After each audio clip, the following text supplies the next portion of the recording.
Ask the Podcast Coach for October 18th, 2025. Let's get ready to podcast.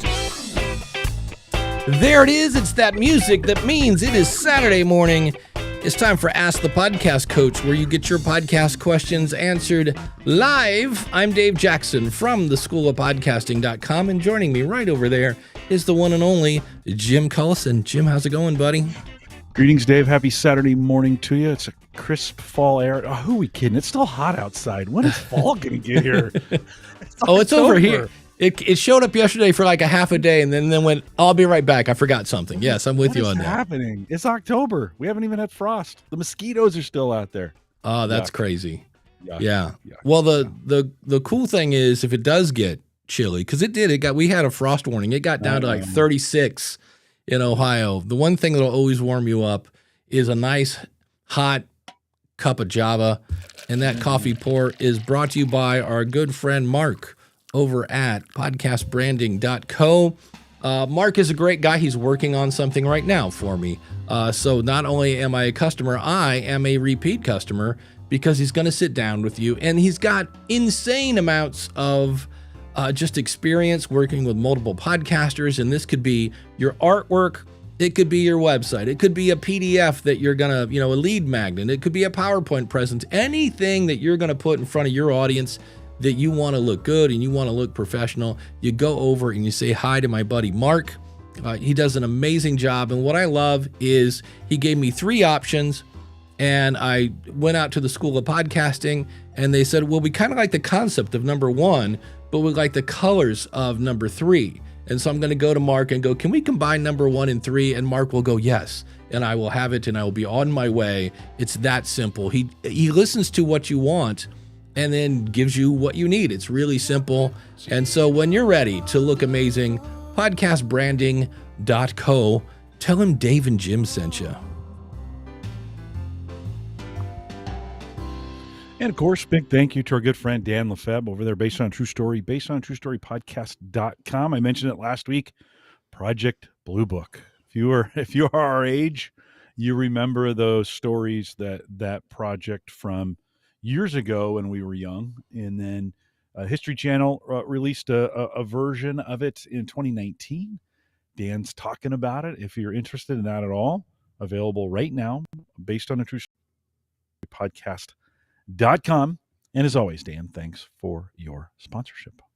Beautiful. I just realized I had not turned on the Call Me feature, which I am glad I'm not recording on the Roadcaster, because if I was, I couldn't change that. So you figure it out. Too many buttons to push.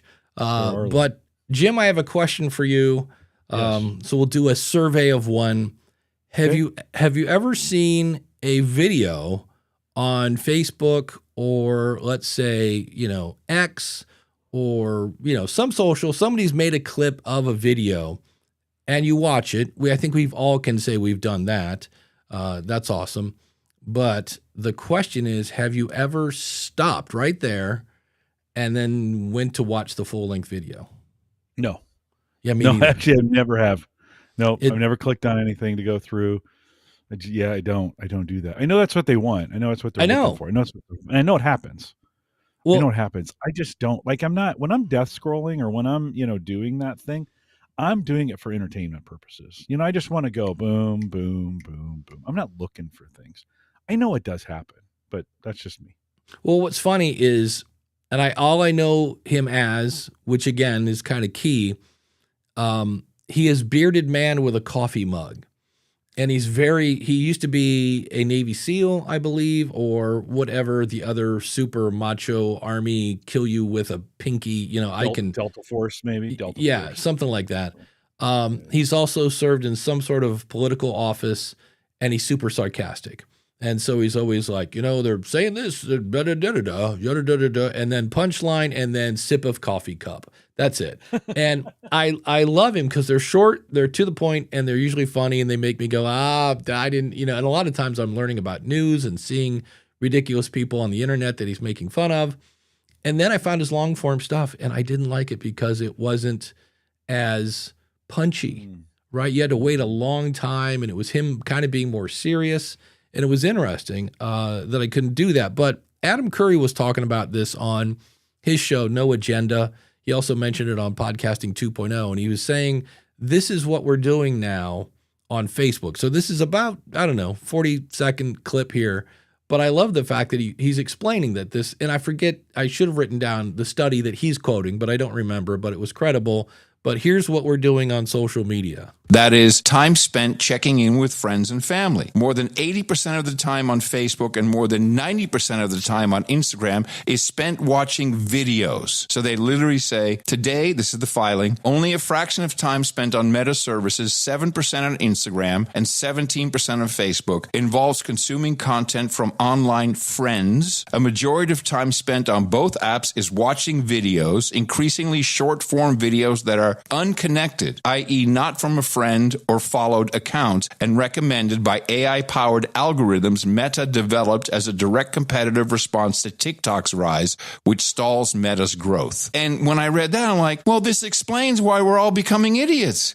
We're just sitting there we're not even using Facebook for Facebook anymore. So I heard that somewhere between 7 and 17% is actually being social on social media. And yet podcasters wonder, hey, when I post my show to social media, it doesn't seem to do anything. And so, I mean, I'm with you. I watch videos on, for me, Facebook, their little reel section always gets me. And I'm either watching people hang out with silverback gorillas, which is really dumb. So I'm always waiting that, this is the time it's going to turn and snap this guy's neck like a twig. And of course, it never does. There's a lot of AI orcas killing their trainers for some reason. Facebook thinks I want that. And some like surfing dude turtle at Disneyland and the Transformer guy. Those are like those four. And I click on them every time. But none of them are my niece or nephew or, on occasion, but most of them are people I don't know. And I was like, I think that's pretty accurate. I don't know is that the kind of the same for you? Yeah. Well, our curated lists are a little bit different. Nebraska football shows up in my, right. It shows up NFL, lists of things. What's gotten real popular in that area is they take someone's life. Like I saw Clint Eastwood the other day. And they show a picture of him, right? And then they AI him every 5 years going backwards to when he was young, right? And they play some touching music behind it or something like that. But it's these kind of like these history moments of famous actors or actresses. And I'm seeing a ton of those come out, right? The other thing I'm seeing on YouTube a lot are put you to sleep videos. Didn't we used to have a podcast in this space, right? About it was calming and put you to sleep. Sleep with Me was the first one. Yeah. Drew, no, I forget the guy's name, but he had insane numbers because people are like, wait, he did a podcast for what? And now there are a ton of them. Uh-huh. Yeah, there's a ton. They're all AI, right? They're 100% AI. Art is AI. The scripts are AI, written by an AI voice. Are they good? Well, I don't know. I only get through about 15 minutes of them and I'm dead asleep, right? Get head down on the desk and I'm out. But we're seeing a lot of those too. That's kind of a new genre, a newer genre. Jason says, I get angry Karens trying to stop people from fishing on my reel. Yeah. Karen's always entertaining. Then you have the Karen algorithm, if that's the case. It curates it to you. It knows you fairly well, so it starts giving you videos it thinks you are most interested in. Yeah. Craig says, I've always thought shorts and long form videos as being for two different audiences. Yeah, I think I think trying to get somebody to watch a short to go to your long, I'm with Craig. That's two different audiences. And I try it. I mean, I put it out there and try it. It doesn't hurt to make sure the link and all that stuff works right, but the numbers don't show a lot of conversions. You need a lot of views to get conversions on those things. So I just found that interesting. He also said this because this was big news. Spotify video podcasts will now be streaming on Netflix. Who wants that? Which I know was pretty much. But who's that? Adam who? I've never heard of him before. Yeah. One Adam Curry, inventor of podcasting. That still don't know. Yeah. Co-host of the No Agenda show. What's interesting about that is it sounds like most of that's going to be Bill Simmons' stuff, because Bill Simmons is, whatever he is at Spotify now. But the interesting thing is they're pulling their stuff off of YouTube. So here again, Spotify is dictating how you consume the content. And I'm here to tell you that usually does not go over well. It's like, I know with the NFL is making it harder and harder to consume, or confusing. It's like, Thursday night it's on Amazon, Monday night it's on ESPN, Sundays it's on Fox. It's like, wait, where, what? And so it's kind of confusing that way. And then Rich says, yeah, YouTube Shorts can link to a long form version. I do that a lot. Is there any stats on how many people, because that's what I would love to know, is you'd have to have a really good hook to get somebody to stop doom scrolling, which I'm not saying it's impossible. I just think we're on to the next video. Rich, I think that's the intent, right? Short form leads to a long form. What are your conversion numbers? What kind of links do you get across that? I think that's industry wide. I think that's pretty low. But again, it's like one of those things, do you do it? Yeah, if you can, if you got the time to do it. Yeah. Then, it's sometimes that's the small ball of podcasting. And that's a US reference to baseball, right? When they bunts and base hits, we call small ball, right? And so you could stack up and have some wins with a whole bunch of small ball out there of doing all those things. Just don't expect any one of them to be giant. You're going to have some small numbers on it, but you never know. You never know what that'll lead to. If you like making shorts and you like posting them on YouTube, services that do it for you, even if it's not good, you're not paying for it. Right. Just time. And if AI's slicing and dicing it for you, Todd the Gator says YouTube Shorts brings peeps to my community for sure. So there you go. Good. Dan Lefebvre says, I've always considered short form to be more brand awareness. That's what I think it is overall.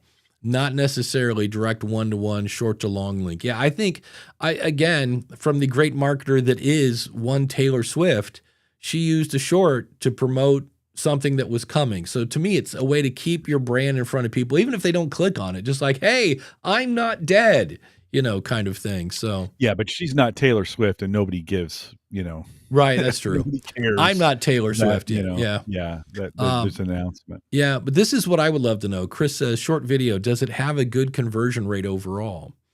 And that's where over to the long form, over to the link form. No, I don't. Those conversion rates are pretty small. It depends on who you are and what you have and the way you make them, of course, right? But those are not high converting. They are high views. So I do, like with Dan, I agree. Like, you better get some visual branding in there. Like, you should flash a logo. I don't know. This would be a good one. Boy, I'd love to have some visual marketing peeps say, if you got 15 seconds, because you can overdo it with your brand when you're trying to brand. Oh yeah. Right. I mean, you can get that too much out there. And so you got to be careful. It's not overly branded, but it is an opportunity for brand awareness. You're going to get pretty good views, right? Those on YouTube, the views hit hard and heavy fast, like in the first 24 hours, and then they really trail off. If the algorithm, if you're not getting the kind of engagement that the algorithm wants you to get, it dumps you pretty fast. Yeah. And, but pick it up on something, Dave. Well, that's where, Ralph says, I will say this. I had a short last week, hit 112,000 views, and the long got around 15K. Not sure if there was a connection. It was how AI will never have a heart. And so from what I understand, when you release something on YouTube, it shows you to your subscribers first. And then it looks and see, does it resonate with the people that it's supposed to resonate? And if it does, then it will start to go outside of your subscribers, and it sees how it plays with new people. And if they like it, and it just keeps going out and out and out. But if you send it out and the people that are following you go, yeah, it's not good. That's where you said it's your 24 hours and like, nope, didn't work. Gah. So it's tricky. Daily Sports History says short form to long form for me is like 0.05% conversion. So again, pretty tiny, but it's when you're doing like Ralph, 15K, whatever 0.05% is, 10%, which isn't too bad. Yeah. Question would be, what are those? What did you get from those coming over? Right? If it was, how long was of those 15,000? How long did they sit on your website? Type deal. Yeah. Craig says YouTube doesn't publish a standard kind of metric that tracks short viewers to long form viewers. Yeah. And also keep in mind that the CEO of YouTube said that a view on a short is 0. Like if I went, that's a view on YouTube Shorts, which is a bummer. And then they came out like 2 weeks later and they said, we got 200 billion views of shorts. I'm like, because they're that long. I'm like, come on. Short casts a wide net, sort of non-targeted ads do, sort of like non-targeted ads do. You'll reach more people, but that don't want it as well. Yeah. And then Randy says the same thing. 0 seconds of viewing equals a view, which is so weird. How long was that view? 0. And it's a view. Yes. Like, what? Well, listen, there would have to be some time. Like 0 view would be no click at all. Right. So it's got to be 0.00. It's a point something. Yeah, it's a point something. It's not a millisecond. Yeah. It have to be something. Yeah. It have to be the action. But Ralph from Grit and Growth Business, it grew my subscribers to 30,000. Not too shabby. I will take that. Yeah. Craig has gone to the ultimate source of all great information, ChatGPT, and a report on teen behavior. 51% of teen boys and 43% of teen girls said they made a purchase after watching YouTube short ads. Oh, there you go. And now, and ChatGPT and Walmart just did a deal. And I'm like, think about that. Think of all the data that Walmart has, and you're going to give it to OpenAI. I'm like, oh. But the thing I worry about that, also ChatGPT is getting into more adult topics. So now you can have your ChatGPT woman, who knows? Easy. Yeah, we'll just leave it right there. We're a family show, Dave. Yeah. But it's just one of those things where, to me, I heard where the woman in the tube from Amazon was going to maybe start suggesting things. Probably. Well, now when you ask her for her opinion and she says, oh, I think you should go with the such and such weed whacker because such and such company paid me a ton of money. That's, that's the, so when I hear these two. Same thing in Amazon. Amazon does the exact same thing. Oh, yeah. Look, what do you know? Amazon Basics is. Posts, right? Those sponsor posts. Listen, we know those influencers in the beauty space, in the clothing space, in those spaces. Those click through and purchase rates are through the roof. That's when I was thinking of like a lot of the stuff we talk about, or a lot of the podcasts we talk about.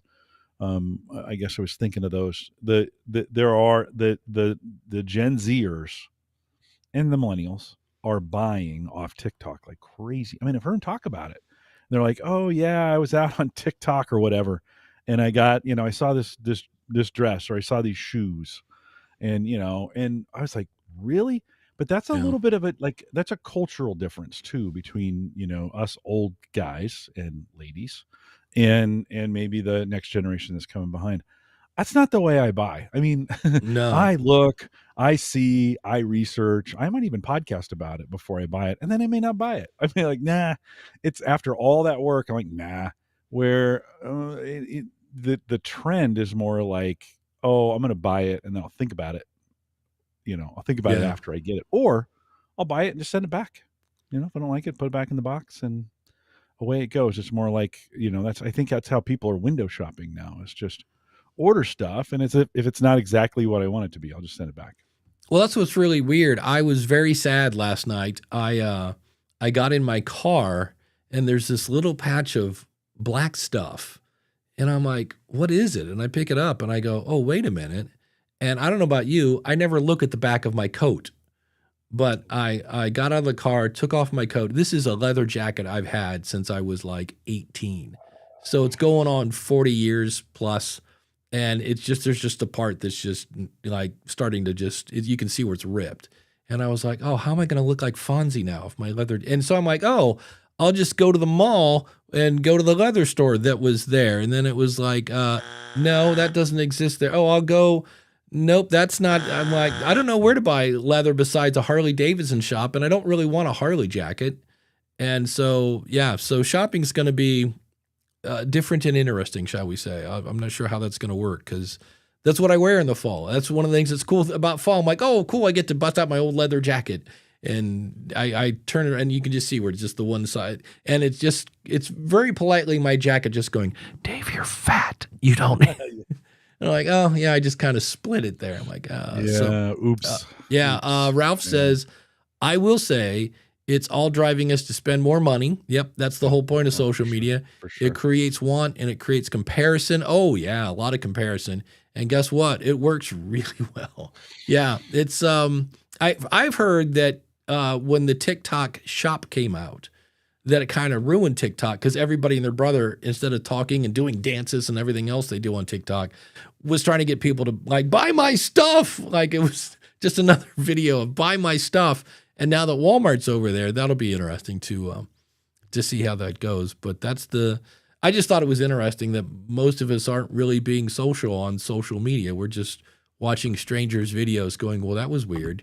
And now it's like, was that real? I saw one last night because there's a couple things that were weird. So it's a vertical video.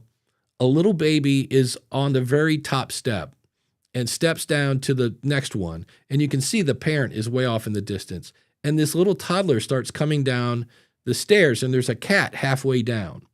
And so the cat kind of hits it, but the baby's got some momentum going and the cat runs to the bottom of the steps and kind of just becomes a cushion for the baby as the mom is running because you hear this toddler coming down. And I was like, oh, that was really interesting. And then I'm like, I think that's fake because I'm sorry, if you're videotaping a baby and it starts to fall down the steps, wouldn't you put the phone down to grab the baby? And this person just caught the whole thing. And I was like, that's probably fake. Yeah. And so that's going to be the new thing now was that, like I even saw one where a possum, and it was really well done. A possum was up on a table with a bowl of Halloween candy. And it's kind of grainy, door, kind of camera look, and all of a sudden they have a Halloween thing that goes and jumps up and it scares the possum away. And then I never would have thought that's fake. And they were talking about this on the show. If you watch the time at the top where it's showing it, that it's 10:30 and 18 seconds and 19 seconds and 20 seconds, the numbers at the top went really weird, really like backwards. And it was 91 o'clock for a second. They're like, this is fake. It was really well done. And I never would have even thought to think, oh, is this fake? But I think that's going to be the, the premise of the Matrix, right?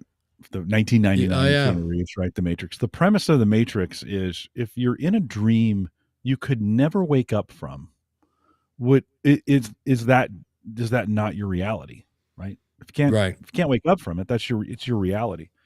But sometimes I wonder, when we live in a world where everything is fake, does that heighten or diminish the truth?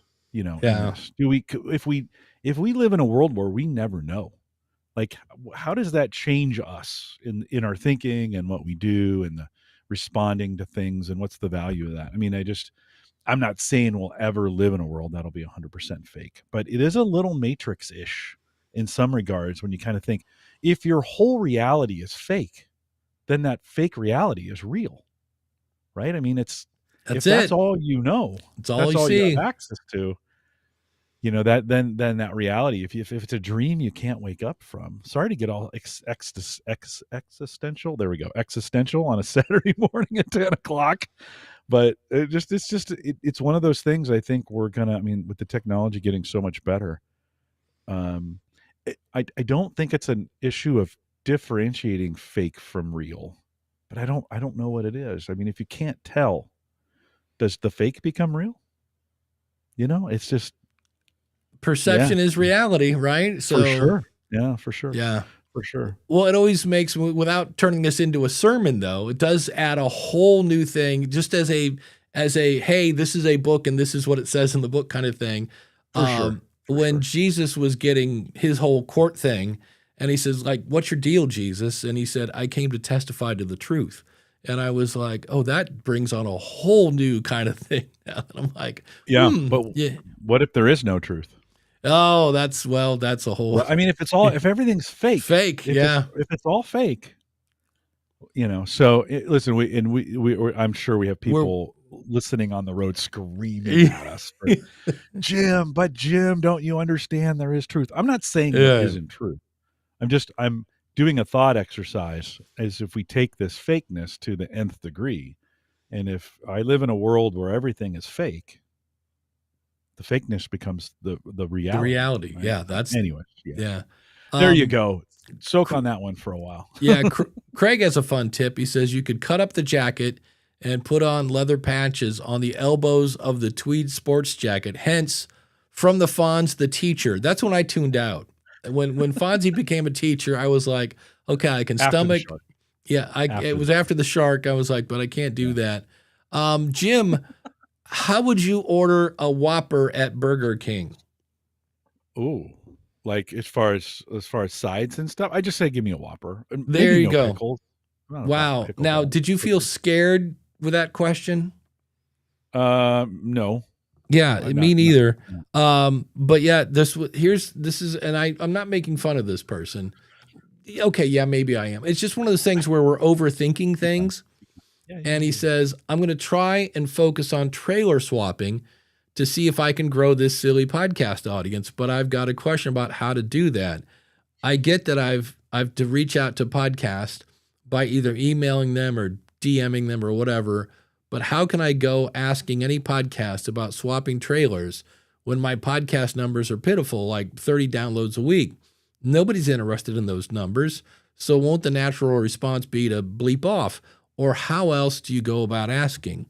Well, you don't lead with that. Hi, I'm a podcast with a really small audience, and I know you don't want to, promo swap with me, but do you want to promo swap with me? No, just say, hey, I do a similar show like yours. We both talk about, whatever. Would you be interested in swapping either 30 or 60-second promos or a shout out? And then see if they even care how many numbers you have. They may not. I mean, back in the early days, nobody asked what your numbers were. It was just like, oh yeah, you are a good fit, because in the end, you're not going to get a ton of people from that. It is a great strategy, but all good strategies, unfortunately, in podcasting lead to, well, there's another 5 people.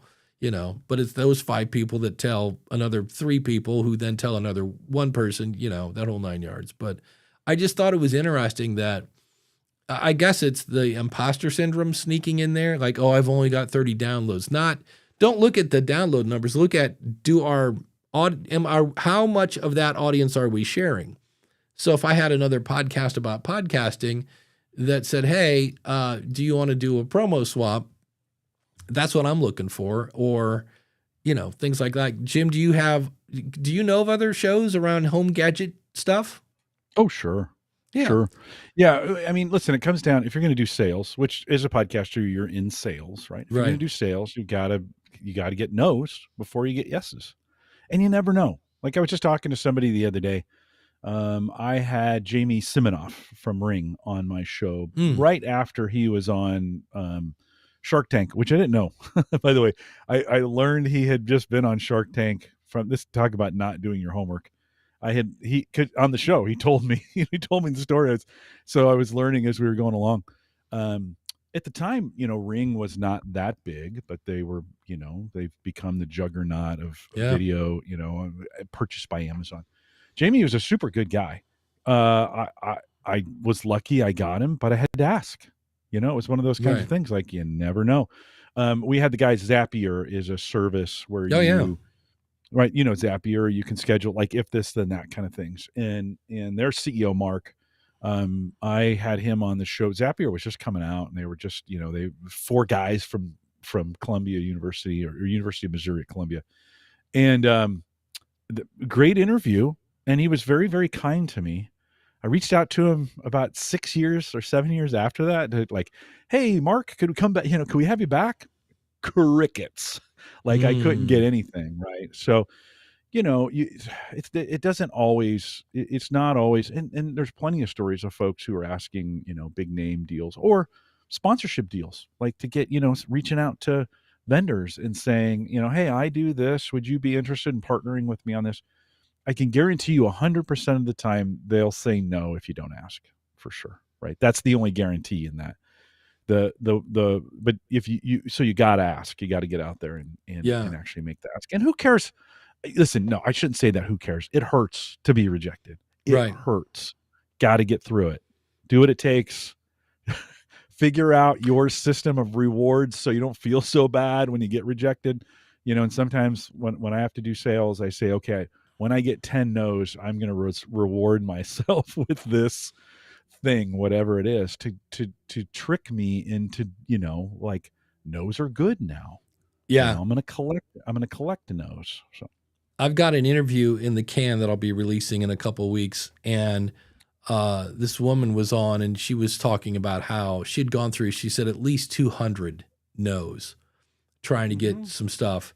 And she's like, she goes, and about halfway through that, she goes, it dawned on me that, wow, I've been told no 100 times, and yet I'm still breathing, and yet I'm still here. She's like, so when somebody gave me another no, it was just like, okay, throw it on the pile over there. Let's keep going, because I know somebody's going to say yes.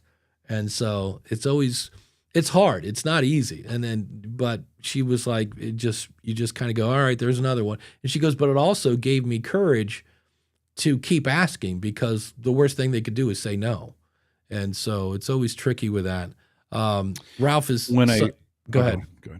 Well, Ralph, say when you go, I'll wait. Ralph is summing up that guy's pitch. Hi, I'm a podcaster who sucks, and I would really like to siphon some of your audience so I can steal them for my miserable show, which nobody's listening to. Please, please, please. Yeah, that's not a good pitch. I don't think that's how I would lead off with that. And then Chrissy says, does your podcast bring value to their audience? That's really what you're looking for, So anyway, what were you going to say, Mr. Jim? Because he's asking doesn't mean his podcast sucks, by the way. I mean, right. It's he's got 30. It's, we say all the time, hey, 30 is a classroom, right? You say that all the time. Overfull. Classroom. Yeah. Maybe he's just getting started, or maybe he's maybe things are just getting going for him. So I don't know if I'd lead with that, but I totally forgot what I was gonna. All right. While you're thinking, Jody wants to know, is the coffee good this morning? Oh, it's delicious. Sorry, did I make too much coffee noise when I just poured it again? No. Okay, good. Always good. Was I smacking my lips? Sometimes I do that when I am smacking my lips. Take a drink. I forgot to refill my water. I have like 3 sips left, and I'm like, you want to go get some? I'm like, do I leave? I'm like, Jim, do nerd out on something while I go. I think I'll be okay. But we did have. I saw this, and there were a couple things I thought was interesting about this out at Reddit, because the guy's asking what are the best places to post for podcast. But the saying was, my family and I are trying to start our own podcast. Leaving Spotify aside, good on you, my friend. What are the best practices, or what are the best podcast websites to post our work and get paid for it? Open to suggestions. Your help would be greatly appreciated. So there are 2 things that jumped out at me, and get paid for it is usually not, like, on one hand, if you want to get paid, you'd need to know that up front. Just don't expect to get paid at the very beginning unless you're on one of those places that, like, you can make money from day one and then you get 0.003 cents a download. But the other thing that jumped out of here is he said, my family and I are trying to start a podcast. Jim, did you ever do board night or game night when you were growing up? Well, I hate games, but yes, we did. Because we had Parcheesi, we had Rummy, we had the Game of Life, and then I hated this game because I could not sit still that long, Monopoly. And probably, yeah, Risk, Battleship, all sorts of stuff that we would play as a family if you could. And so I remember those, and I was like, wow, if you start a podcast with your family. So when I hear that, I'm picturing this is the guy named Nathan. So I'm like, okay, I'm picturing him as the dad, and he's got, a 9-year-old Susie, and then, Jimmy's the, 7-year-old, and doing a family podcast to me would really, it's like Bitcoin. It's going to do it now, invest now. And in about 20 years, it's going to be priceless, because when they're off to college, you could hit play on that time when you guys did the, chasing rainbows with puppies and butterflies podcast or whatever it is, et cetera, et cetera. I think he's missing the point there. Because to me, I remember there was a guy, can't remember the name of the show, but this is around 2009-ish. And it was a guy and his 2 daughters, and they would do a podcast when it was his weekend. And they ended up outranking like Disney and Nickelodeon. And it was just this dad and his 2 daughters, and I forget what it was. And they outranked these huge kids networks because it was super authentic and cute and fun and that whole 9 yards. So, now when he grew a big audience, then he could monetize. But when I heard, I kind of was like sad trombone when I saw and get paid for it. I was like, oh, dude, you're missing the true magic there of Yeah, I don't think it hurts if you're going to do this for money. I don't think it hurts. It'd be like, I'm going to start a hot dog stand and it's going to be free. Like nobody does that, right? You need to have, food truck mentality of like, yeah, we're going to go out, we're going to crush this thing. But like a food truck, you've got to know, like, okay, where's your audience? Well, food trucks have gotten super popular. And I see them all the time on Facebook, like, hey, I'm at this intersection today. Like we have some local, right.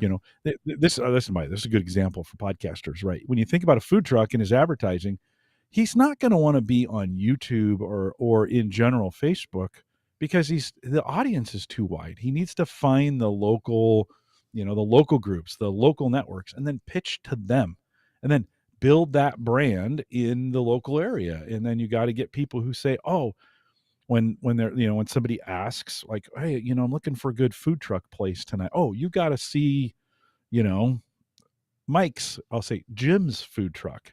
He's always parked over here. That's the word of mouth that you're looking for. Right.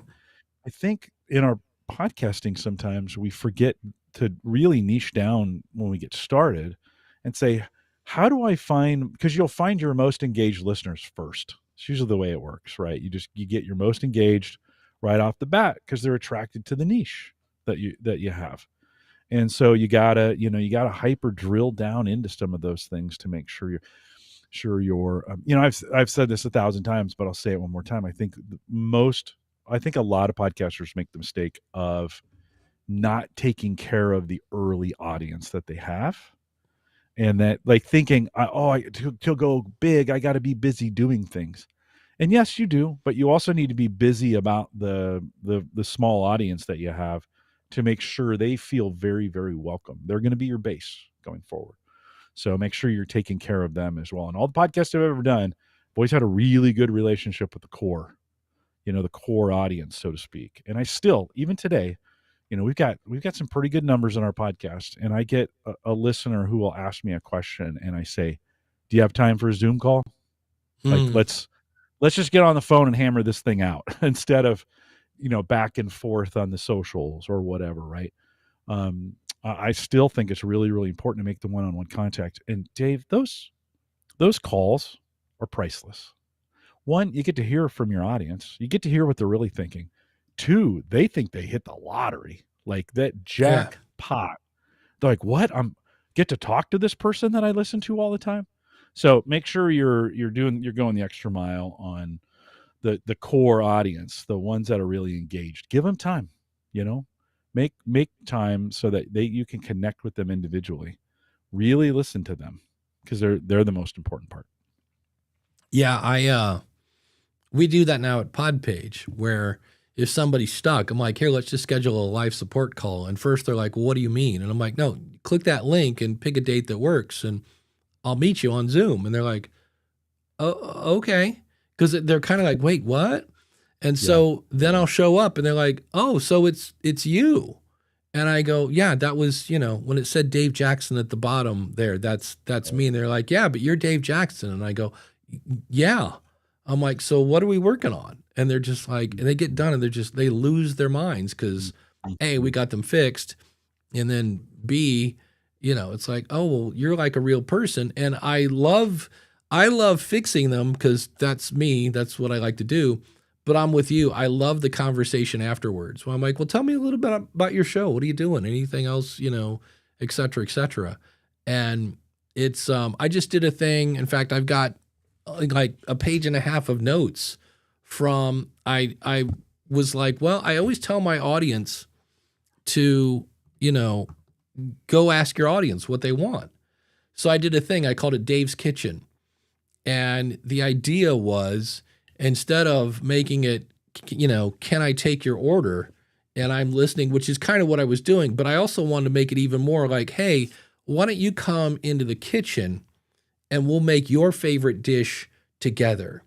And it was interesting because I got a lot of great suggestions, but there were times when people would suggest something that I tried 10 years ago. And so my knee-jerk reaction was like, I only tried that, it didn't work. And I was like, wait, hold on, easy. Maybe I should try that again. Maybe it was timing. Maybe Adam Curry talks about it all the time, how he's always 10 years ahead of the idea. He's like, he'll come out with the idea and he goes, and it just doesn't work. And then 10 years later, people go like, oh, we're going to try this new thing. And he's like, yeah, I did that 10 years ago. It didn't work. And then it'll go gangbusters. So there are times when your idea is not a bad idea. The reason it didn't work was timing. And so I got a lot of and like Gordon gave me one that, here's why I love getting constructive feedback. You can fix it. Like Gordon mentioned on this show that Gordon Firemark. See, I think we all just assume there's only one Gordon, you know what I mean? Besides Flash, the internet's lawyer, the podcasting lawyer. Yeah. And he said, when I go back to watch the video, it'd be great if the video had chapters. Well, the chapters in the audio, I'm assuming everybody's watching this on audio because more people consume this on audio than they do on video. But I was like, oh, that's easy to fix. I'll just take the chapters from, in this case, Buzzsprout and put them into YouTube and make sure they, line up and stuff. But stuff like that is like, oh, I can do that. So, Dan has a great point. Great idea, bad timing. Microsoft Zoom is the best at that. Yeah. Microsoft, everything at Microsoft is too early, or too late. I think they came out after the iPod, didn't they? Well, I think so. Because Microsoft's somewhat famous for stealing other people's ideas. I mean, well, but the tablet, they had the tablet long before anybody else. That's true. Yeah, and it was terrible because it was based on Windows. And then, of course, Apple was coming at it from the phone perspective, so they just took a very light phone OS and moved that onto a tablet, right? Basically, yeah. But this is another part of success that we often forget about, right? We say sometimes you need a little bit of luck, you need a lot of hard work, and then sometimes it's just timing, right? You can have the best thing in the world, and the world wasn't ready for it, and that's sad. Yeah. I'm sorry. You never know. Because you can't see that kind of history, but sometimes you were a little too early or a little too late on the thing. You never know. You got to try. You'll never know. You can't calculate it. You got to give it a try and see how it goes. And then learn to fail. Yeah, I see that on Reddit a lot where people are going, "Do you think this will work?" Like I'm going to do a show, and they'll have all their I's dotted and T. This is my target audience. This is how I'm going to measure success. I'm going to do this, and here's my schedule. And I've already they've done everything, and it's not a paint by number set. It's not just just do this and that. I mean, it's funny because if you read the book Storyworthy that's sitting behind me, it's like, oh, I just need to start as close to the transformation in the story. Then I'm going to add some stakes, and then I'm going to add this in the story, and then make sure there's a twist. And it sounds simple, but then when you go to do it, I remember I used to watch Mike Russell would do these live webinars where he was just making Adobe Audition just dance.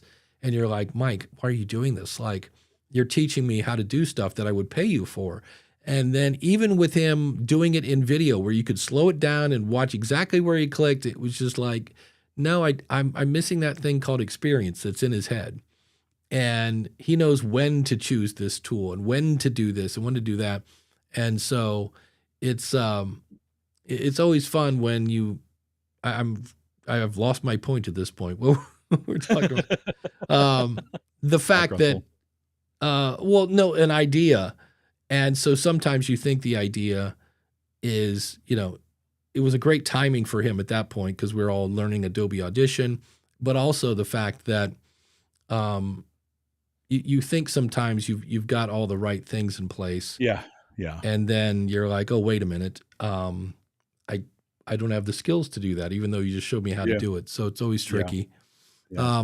Here's another fun one. In fact, Todd the Gator is getting ready to go through this. What's the best way to move a podcast? So we decided it might be time to move our podcast to a different service. The one we are using is just not super supportive from a tech, analytics, or promotion standpoint.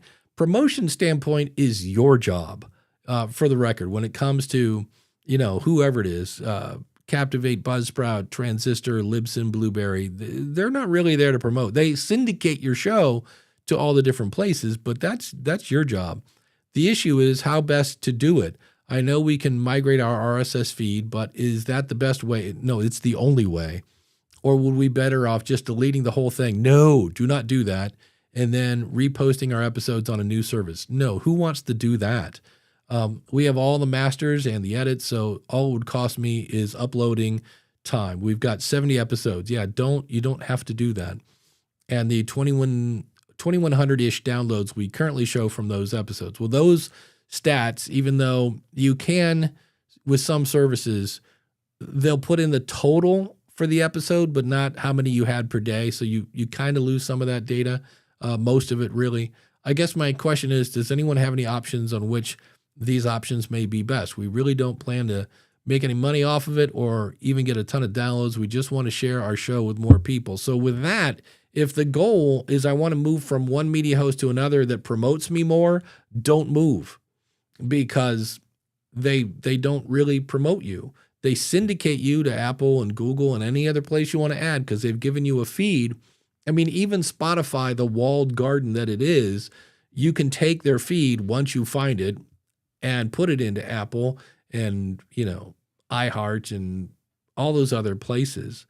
That's the promotion. But the thing I always say is, take your first feed, go to castfeedvalidator.com.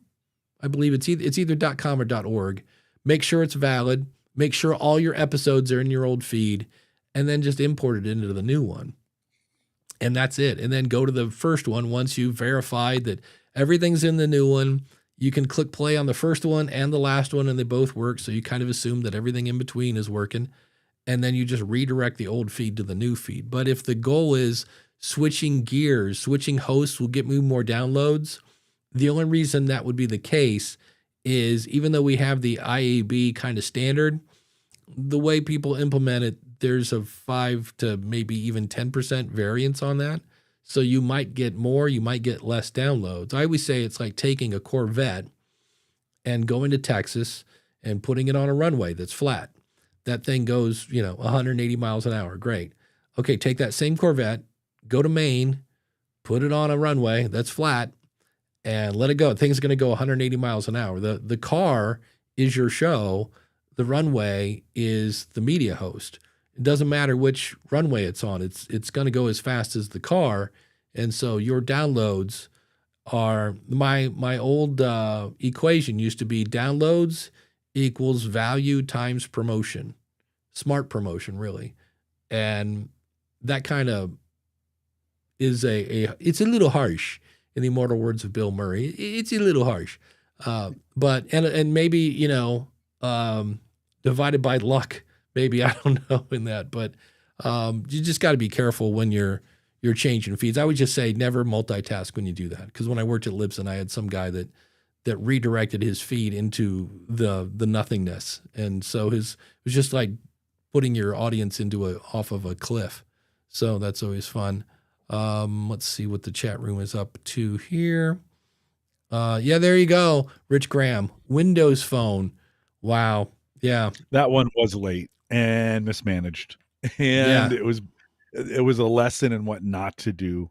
You know, when you have a lot of money and you can do anything, there's a lesson in what not to do to spend $7 billion on a phone business, which, by the way, had been worth $150 billion.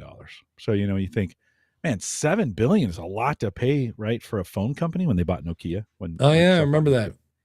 2 years or 3 years before that, Nokia had been worth $150 billion. So, you kind of go, whoa, those are some tough times. But, listen, that's a good lesson in catch up, right? I mean, Microsoft was left out. They were trying to compete in the phone market. They had made the wrong decisions. They had, Steven Sinofsky had come along with Windows 8, which we all now know is a disaster, but he was trying to move Windows to touch because everything was moving to touch. There was a phone. I was an MVP during this time, and the phone division was creating something completely different that looked like Windows, but it wasn't Windows, right? Right. And it was a mess. And at one point, Satya Nadella just said, "Enough! We're writing this thing down." And they took $1 billion write down or whatever on the phone division. But it is a lesson in chasing things sometimes. Yeah, you missed it. Do you chase it? Maybe. There's examples of where second and third people to market end up with the market dominance, right? They're not the first. We always say, oh, the first is best, right? If you're the first, you're guaranteed lock. No, plenty of firsts out there where the second and thirds have passed them up. So in your podcast, if you see a format you like and you want to do a podcast along that, say you want to be the next Joe Rogan, do you recreate the Joe Rogan podcast? I would say no. But there might be someone out there who can do it better than Joe. Well, you won't know until you try. Yeah, there were MP3 players before the iPod. Steve was the guy that said, let's take the iPod, take these media players and put a phone with it. And that's when that was a great example. He had a phone plan, by the way. He had this iPhone thing planned out. This wasn't like oh my gosh, we have this amazing thing with an iPod that we should turn into a phone. Guys, that's not how it worked. Like, he had this thing planned out. The iPod was the first gen of those things to get those devices out there. They didn't have all the things in place. Remember, phone technology was making its way. I mean, it was changing rapidly in those years, and the industry wasn't ready to build an iPhone yet. I mean, it wasn't there. All the stuff wasn't there. And most consumers wanted a physical keyboard. And Steve was like, yep, no keyboard. We're not going to do. And people were like, what? Like, how can we're going to type on screen? We wouldn't think twice about that now, right? But it was, he had that phone plan from the very beginning. I mean, the touch, what are what do we call those music players? The iPods, right? They were called iPods. Yeah. Where podcast comes from. So it was, he had that plan in mind all the time. Yeah. The chat room is asking, because we're talking about, when you switch from one media host to the next, like, what about your stats? And Jody asked, you can, I know Captivate and so does Buzzsprout have a way to put in the total. So if I have 5 episodes and I'm moving to a new, I can say, oh, episode 5 had, 38 downloads, episode 4 had 27 downloads, etc. But I can't go in and see, but how many downloads did I have on day 2 of episode 5? They're just bringing over the totals. That's it. And every time I've ever had to do that, because I still have my old, like, the School of Podcasting is still on Libsyn, even though it's on Captivate, because it didn't feel like moving 800 episodes when I'm into WordPress. That's where Podpage really makes it easy. You update your feed and it brings in all the new players, but I was using WordPress for that.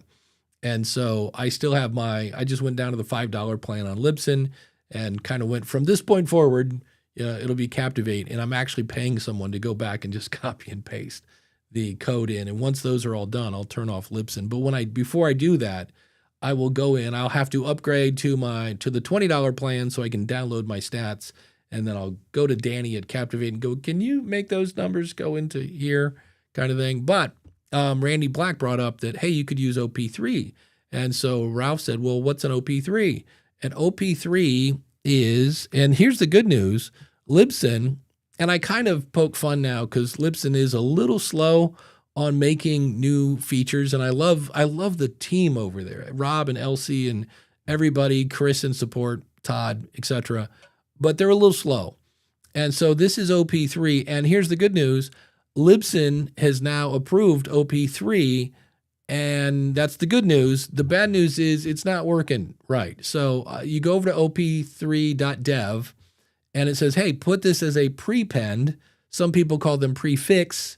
And so in Libsyn, if I go over and I sign in and I say, hey, I want to put this on Building a Better Dave so that the world can see that I get a whopping, if I'm lucky, 60 downloads an episode. So you go to settings, that's the little gear in the upper right-hand corner.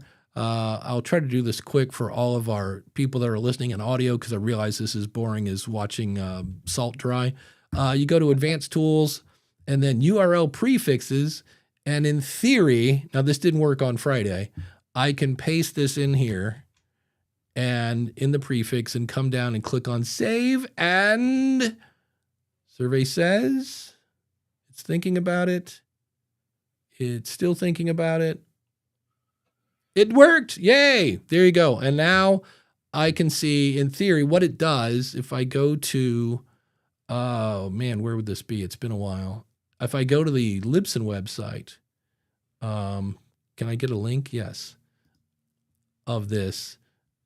Oh, they don't have a download button here. But anyway, when I click play on this show, this is the latest episode, Waterboarding for Fruit, which it just dawned on me that how many weird things happen around Halloween, one of which is, bobbing for apples.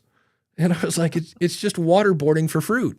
No one, and I don't think the kids came up with that idea. What do you guys want to do? I did not follow you. That was great. And they all said, "Hey, why do you adults try to drown us? And what's the reward? You'll get an apple, not like a candy bar. No, it's bobbing for I just there's a whole and why is everything slutty? You know what I mean? When did that happen? Like now it's, it used to be, she's a nurse and he's a doctor, and now it's slutty nurse and slutty librarian and slutty Donald Duck. I'm like, what? When did that happen?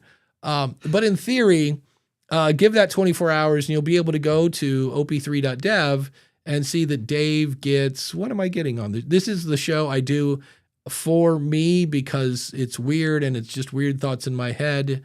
The last episode, Old Habits Die Hard, which was about me getting trolled, got 70 downloads. Now, what's weird is this show is very, very old.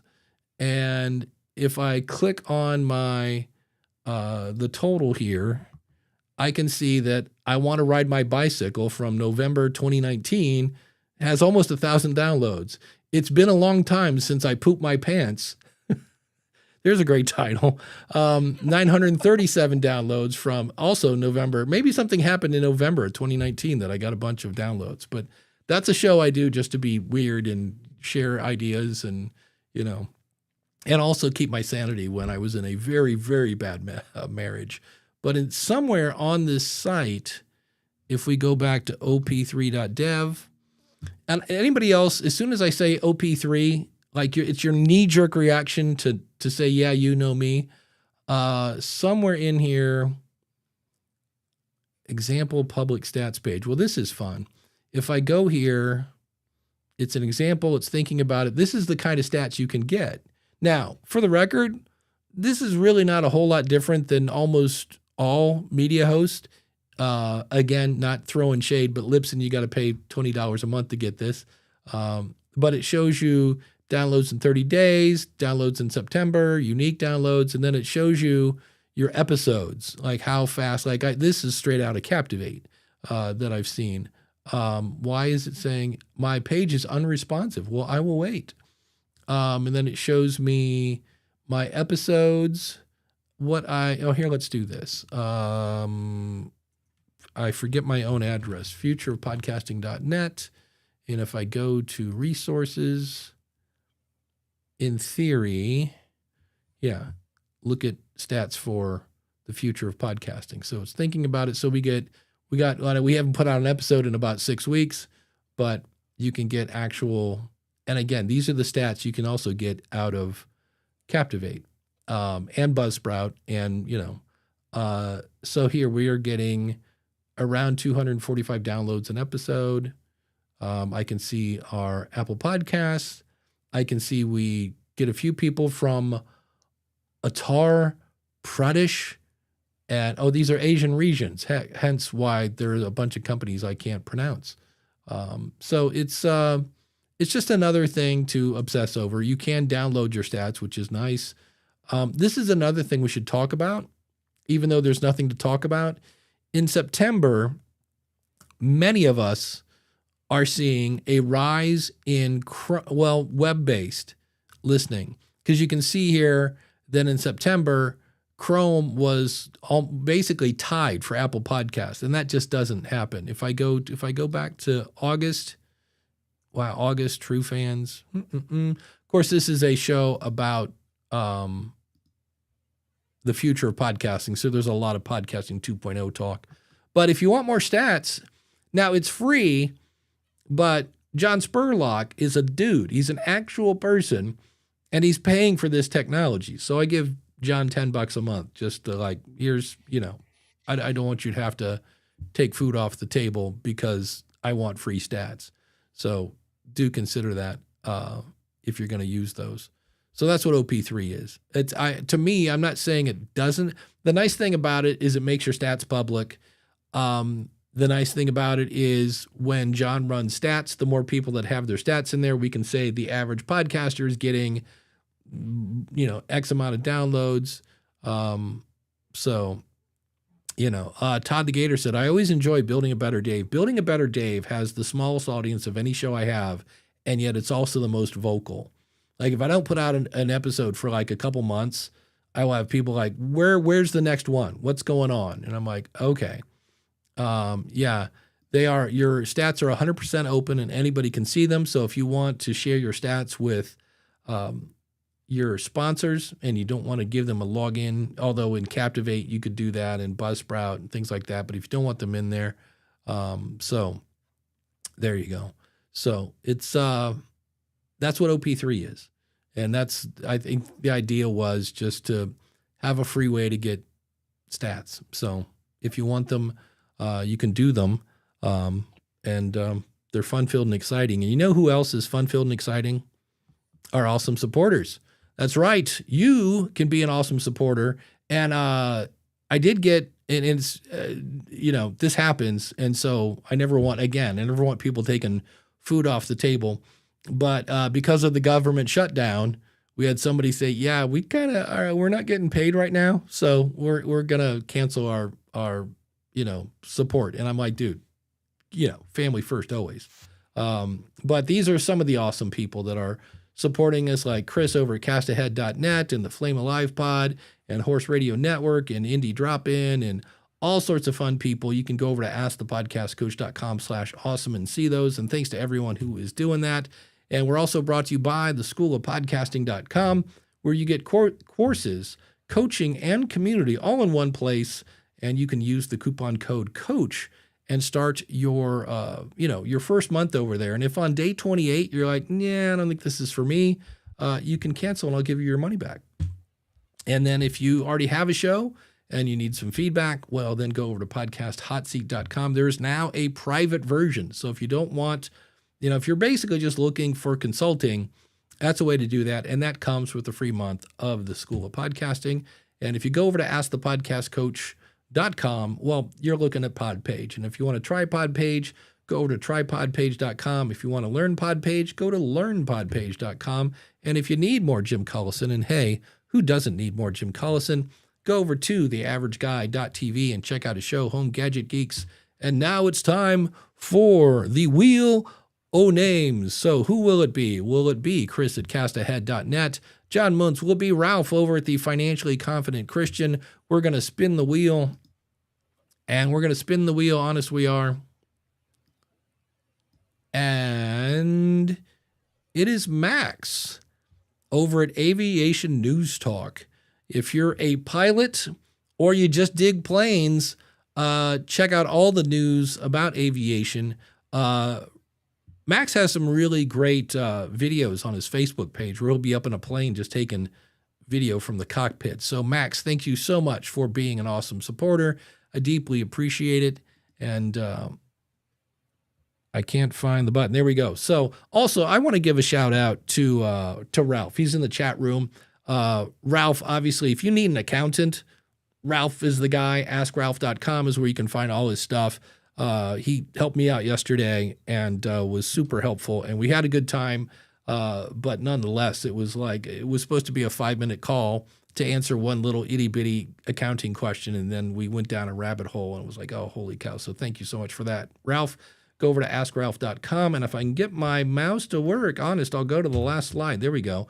Does this show save you time, save you money, maybe save you a headache, maybe keep you educated? Do we make you laugh, cry, think, groan, maybe even have some fun here? Well, then you can go over to askthepodcastcoach.com/awesome and be an awesome supporter today. So, fun film. So thanks to everybody who's doing that. Let me scroll over here to, here's a fun question. I can't remember. We kind of answer this every now and then. It's one of those questions. And that is, how important are aesthetics to you when it comes to creating a full listener experience? So they're kind of asking, does artwork matter? Beyond great audio, how much do things like podcast cover art, video visuals, equipment design, okay, and constant brand style factor into your show? I'm exploring this in my next podcast series and would love to hear your thoughts. Drop a comment or DM me, etc., etc., etc. I think it, for me, because I look at a lot of websites working at Podpage, and it's interesting because everybody has the same box of crayons, right? They have the exact same tool.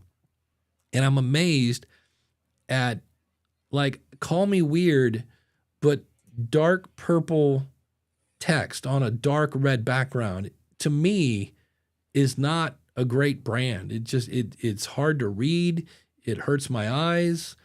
You know, now, if that's something that ties in with your product, okay. But, you know, I've just seen a lot of people make bad color choices. And to me, it starts with your artwork.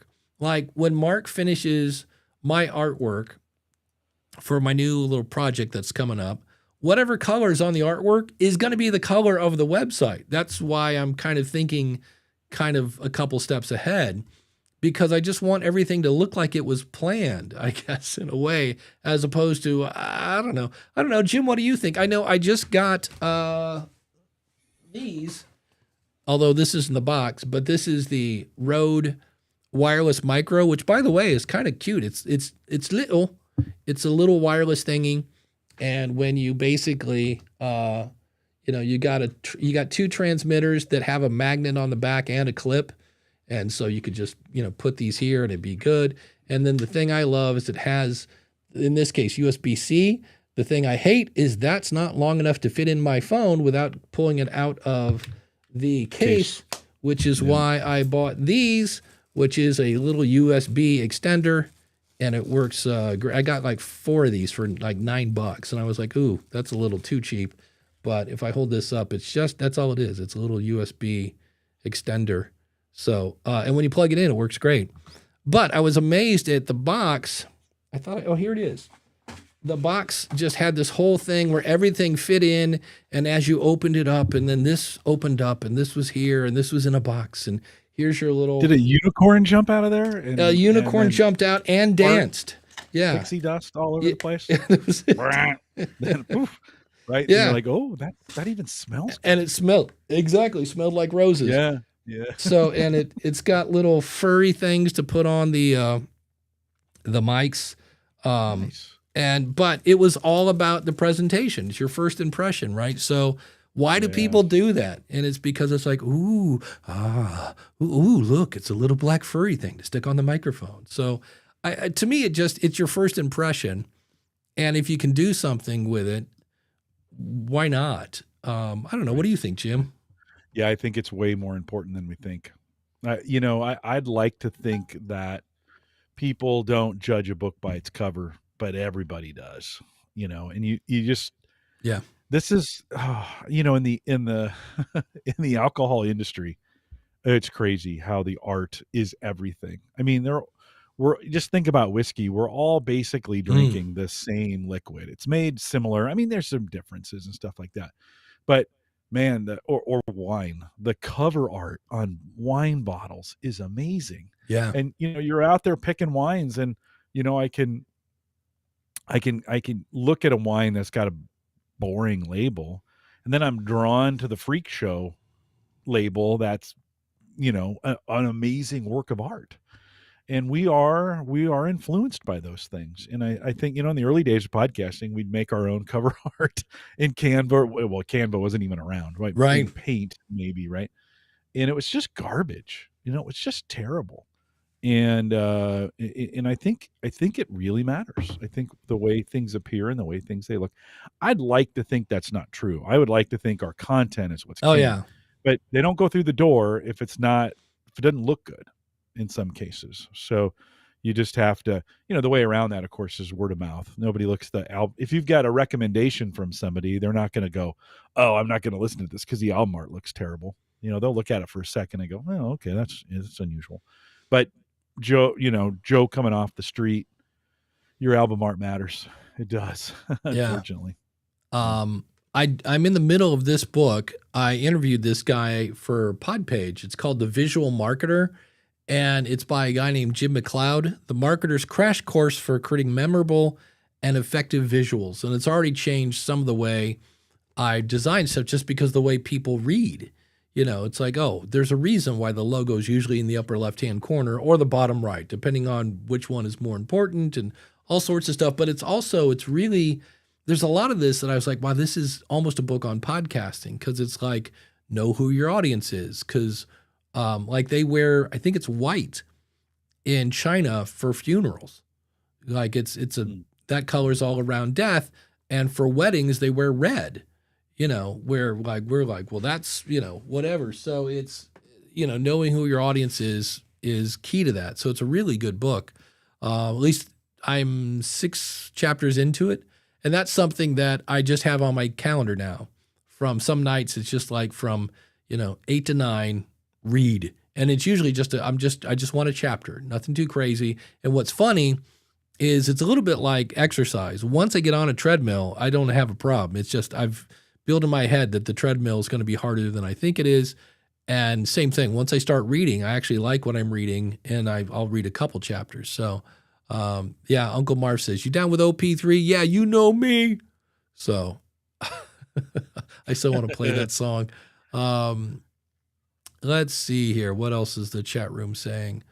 We have visuals matter a whole lot more, says Dan Lefebvre, for that first click. Yep, especially since people are used to YouTube thumbnails. If your thumbnail is awful, they won't even click you.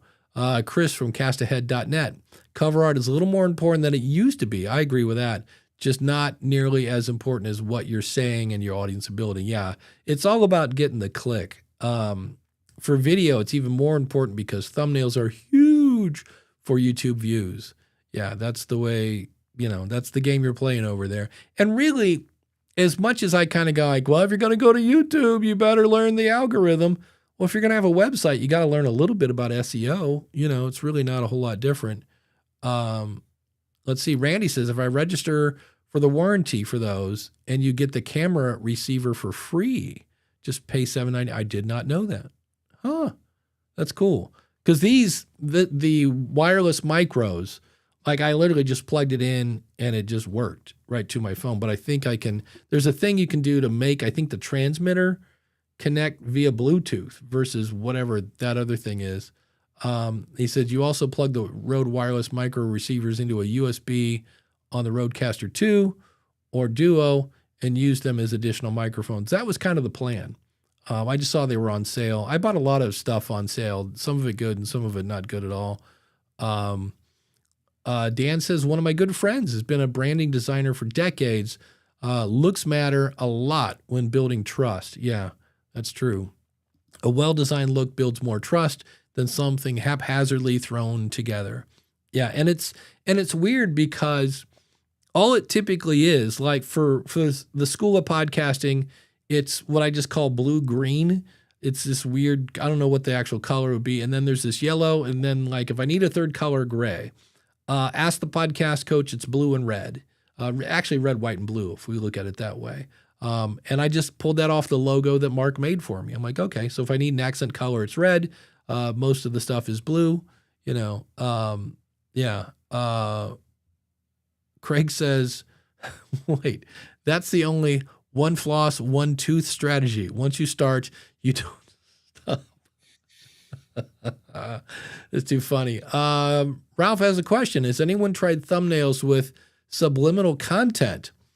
Ooh, does that even exist? Oh, I'm sure it does. I mean, if you look at, I remember, man, many moons ago, if you look at liquor ads in magazines, if you looked in the ice cubes, there were always some sort of, you know, boobs or something that like, oh, I didn't even see that. But it was all these weird things in the background that were in theory subliminal, but I don't know. Craig says, I bought the Osmo mini mics. I love them. It's great audio for a tiny mic. Yep. There's a book called Evil by Design that talks about how designers specifically try to use their own 7 deadly sins to get people to buy. That's fun. I love when people, it's always been that way though. It's always been that way. That's not new. We've always sold things with, I mean, it's an attractive, like, you know, we're naturally kind of built that way. And so you see these things and you're like, oh yeah, of course I want to buy one of those things. It associates that feeling that you have when you see the ad and then with the product. And then of course, like who doesn't want to buy the product when you feel good about it, right? Or whatever. My favorite is when they read the side effects of drugs.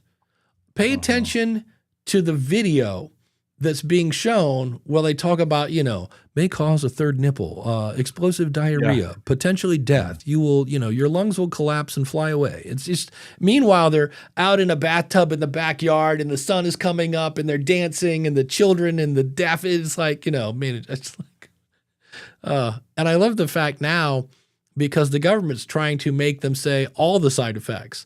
So now you'll have like a 10-second ad and 20 seconds of may cause this, may that, and this and that. So, op3.dev, Brad, is the, we just talked about that and did a quick demo, but, so watch the replay and then it's just another, for the record, do you need op3? No, only if you want your stats. Here's the advantage of using op3. If you ever plan on maybe changing media hosts. So maybe you're like, well, we'll start on Red Circle and maybe later we'll move to Captivate or Buzzsprout or Transistor or whoever. Well, if you're using op3, you can use any media host and always make sure that you can put in this prefix. Then you don't lose your stats because they're in the cloud. Where when you move from one media host to the other, you can kind of move your stats, but kind of not really. That's, I guess, one of the big advantages and the fact that they're public. So yes, Ralph says the old drug commercials, it'll make you feel good. And Uncle Marsh says, and the tub is always empty. Yeah. They're just sitting in an empty tub in the backyard, smiling and holding hands with someone they've been married to because they're high school sweethearts. And, you don't make advertising's not real. You know, you can't, again, in a world where everything is fake. Chris says, let's all create stereogram thumbnails. Remember those? Stare at them long enough and the words click me will appear. Yeah, I remember those. Randy says, I've requested Libsyn to support OP3 for over a year because I was looking to move a show there. Glad they finally listened to my request. Yeah, I was happy to see, because when I went to do it yesterday, John Spurlock, who's the guy behind op3.dev, said, "Hey, Dave, do you know anybody with a show on Libsyn?" I go, "I got one there." And so we tried, and at first it didn't work. And then I was working with Rob Walsh, and he sent it over to the lead, whatever you call it, not program director. Anyway, the guy that steers the Libsyn technology, Max.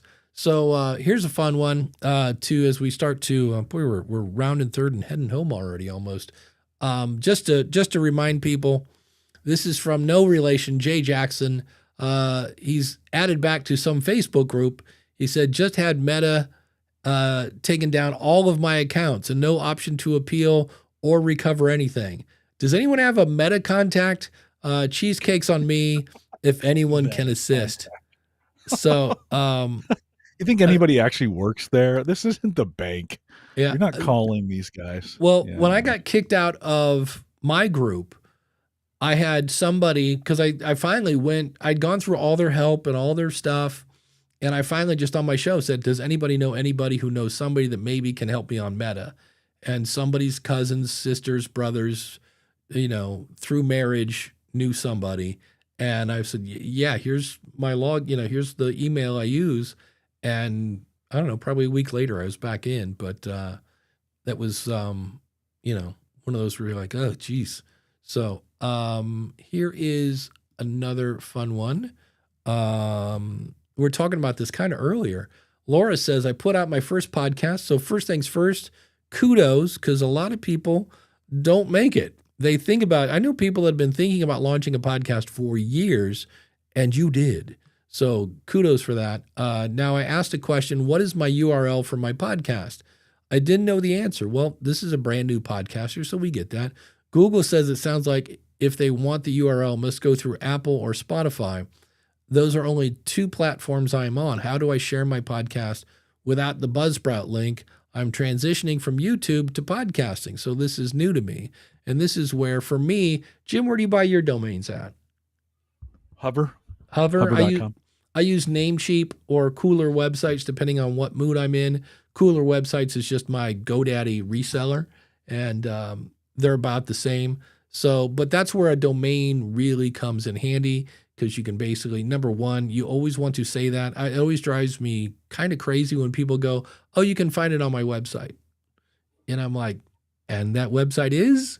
But they just assume that because I've been doing this show for, 48 episodes, and I've said it. Well, no, I'm a brand new listener. So, and definitely have that in the show notes as well. So get a domain, and then on your domain, you can do something where you have a page for everyone. You put it in the hands of the audience. So in my case, that's usually /follow. And this is one for the School of Podcasting. This is on Podpage. So I've added Apple, Pocket Cast, Overcast, Spotify, and Podcast Addict. That gets me about 90%, if not more, of the audience. And so they can click anywhere there.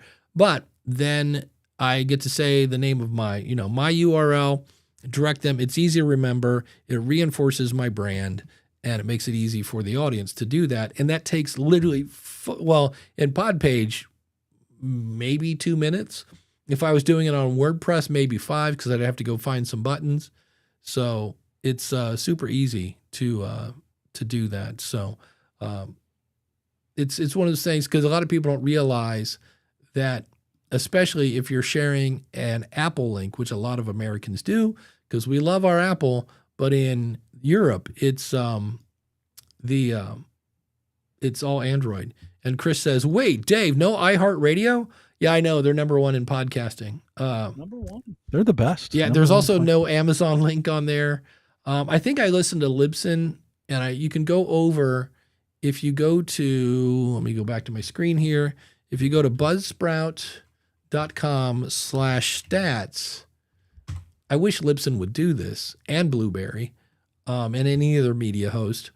But you can see their total monthly downloads, and you can see here Apple's at 35%, Spotify is at 30%, web browser, meaning Chrome, Firefox, whoever, the Buzzsprout embedded player, which to me, again, would be a web browser, and then Castbox, which I don't know anybody that uses that.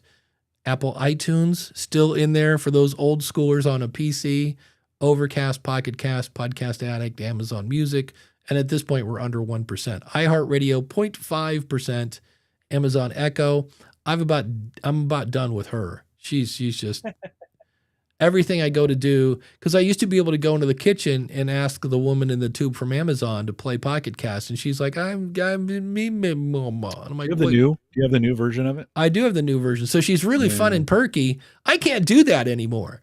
I forget what the actual message is, but so there's, you can see where if you've got Apple and Spotify, you've got 60%-ish, 65. Then you throw in Overcast, there's another 1.2. Throw in Pocket Cast, there's another 1.1. And Podcast Addict is pretty popular. It's almost 1%. It's always a bummer. This is the one, Amazon Music. Like, come on, kids. Yeah, it's a big company. When they came on board, I was like, yeah.